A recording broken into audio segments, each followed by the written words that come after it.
तो दोस्तों एक बार फिर राहुल गांधी का सीना फूल का गुब्बारा हो चुका है, क्योंकि इस बार उन्होंने बीजेपी पर वोट चोरी का इल्जाम लगाया है। अरे बाप रे! लगता है अब देश का वोट भी पिक पॉकेट गैंग चुराने लगे। हम हिंदुस्तान के युवाओं से कह रहे हैं, हिंदुस्तान की जनता से कह रहे हैं, ये आपका भविष्य है, गरीबों का भविष्य है। ये आपके आंख के सामने पूरा का पूरा सिस्टम चोरी किया जा रहा है। राहुल गांधी कह रहे हैं कि बीजेपी ने वोट चोरी किया। भाई तुम्हारे बोलने का अंदाज ही कुछ ऐसा है कि लगता है नेटफ्लिक्स का स्क्वायर गेम चल रहा हो। ओ भाई, मारो मुझे, मारो मुझे, मारो। पर राहुल जी, लोग आपका स्पीच सुन के वोट देते हैं या वोट भाग जाते हैं, इसे भी चेक करना चाहिए इलेक्शन कमीशन को। एक असेंबली में 1 लाख फेक वोटर्स। राहुल जी ने अपने स्पीच में बताया कि 1 लाख फेक वोट्स हैं। 1 लाख फेक वोट्स। भाई ये इलेक्शन है कि पबजी का टूर्नामेंट। अरे बाप रे! और सुनो, डुप्लीकेट वोट्स भी थे। मतलब एक आदमी 10 जगह पर जाकर के वोट दे रहा था। तब तो भाई ये आदमी मुकेश अंबानी से भी ज्यादा बिजी होगा। और बीजेपी लीडर कह रहे हैं कि राहुल गांधी का ये जो वोट चोरी का थ्योरी है, ये एक कॉमेडी शो है। तो मैं सही कह रहा हूँ, कॉमेडी सर्कस का अगला सीजन राहुल गांधी के स्पीच से ही बन सकता है। देख रहा है विनोद, राहुल गांधी प्रोटेस्ट करते हुए पकड़े गए और पुलिस ने इन्हें डिटेन भी कर लिया। अब तो उनके लिए पुलिस स्टेशन भी होम ग्राउंड बन चुका है। और पुलिस वाले बोल रहे होंगे, अरे भाई अभी तंदूरी रोटी ऑर्डर करना है, डिस्टर्ब मत कर। और राहुल गांधी का वोट चोरी वाला केस ऐसे लगता है जैसे 9th क्लास का स्टूडेंट बोले मेरा एग्जाम चोरी हो गया और मैं फेल हो गया, या फिर गर्लफ्रेंड बोले मेरा व्हाट्सएप चैट चोरी हो गया इसलिए मैं पकड़ी गई। अरे भाई पब्लिक को मीम चाहिए, चाहे वो बीजेपी हो या कांग्रेस, दोनों ही एक दूसरे के कॉमेडी पार्टनर लगते हैं। तो दोस्तों ये रहा राहुल गांधी का वोट चोरी स्पेशल। वो एक्चुअली बात नहीं कर सकते हैं, रियलिटी ये है। एक तरफ बीजेपी बोलती है सब चंगा सी, तो दूसरी तरफ राहुल गांधी बोलते हैं सब चोरी सी।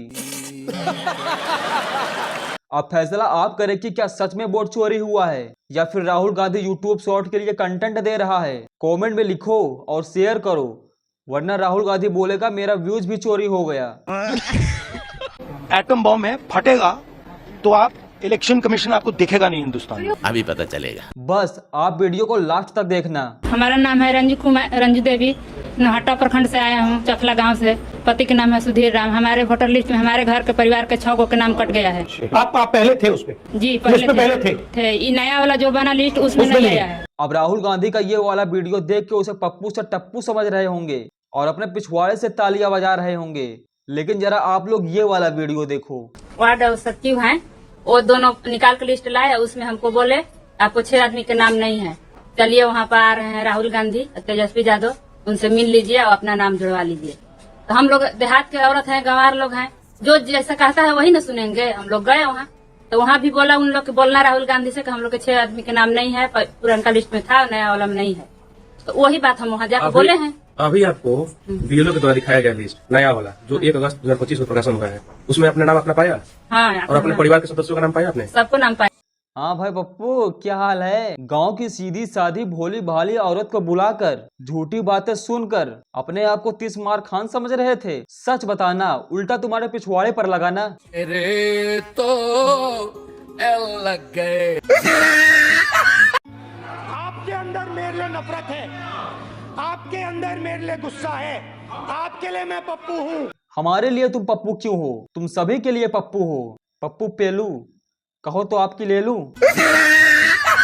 राजस्थान के हर बच्चे को इंग्लिश की अपॉर्चुनिटी मिलनी चाहिए। पहली बार मैं आपसे इंप्रेस हुआ हूँ, क्या भाफड़ दे रहे हो? हर बच्चे को लगना चाहिए कि मैं हिंदी सीख सकता हूँ। गजब चूती आफा है भाई, अब हिंदुस्तान के बच्चे हिंदी सीखेंगे।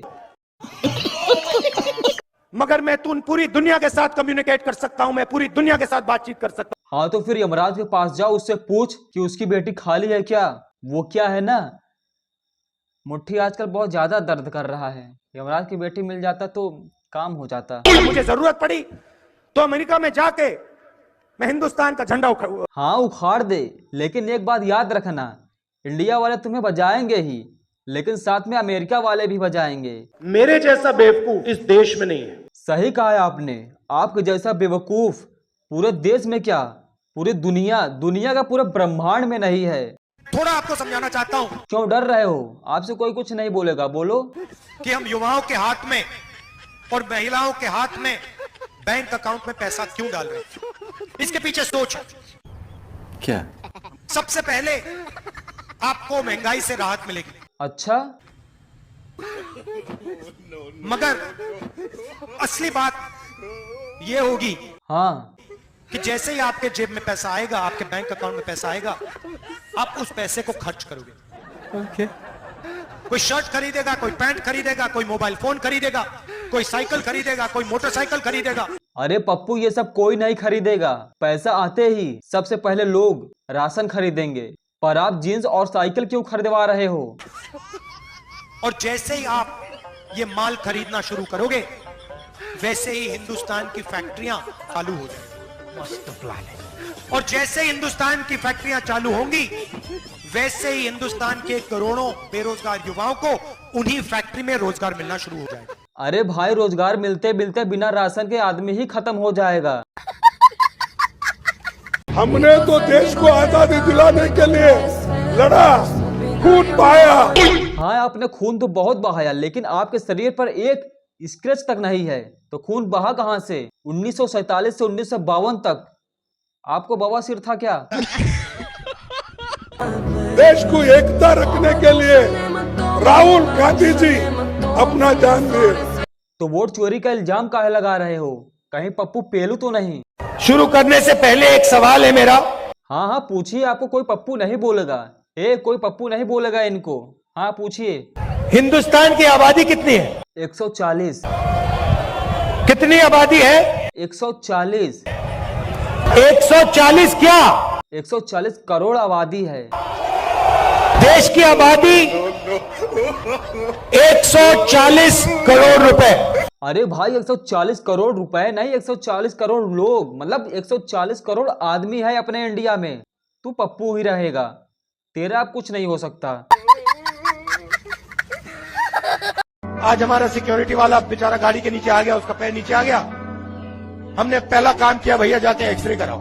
हाँ, आम आदमी होता तो सबसे पहले उसे सोने का अंडा देता, उसके बाद एक्सरे कराने के लिए बोलता। पहला काम एक्सरे, मतलब जाति जनगणना। अबे भैया, अब तुमको हम रोस्ट नहीं कर पाएंगे। तुमको रोस्ट करते करते मेरा दिमाग खराब हो गया। एक्सरे मशीन को जनगणना और जनगणना को एक्सरे मशीन बता रहे हो। गांधी जी, अब आप राहुल गांधी को अपने मुंह से 2 शब्द निकाल के समझाइए, क्योंकि अब ये मेरे बस का नहीं रहा, तो आप ही समझा दीजिए। बेटा, तुम्हारी हालत देख के कभी कभी तो सोचता हूँ किन भड़वों को आजादी दिला दी।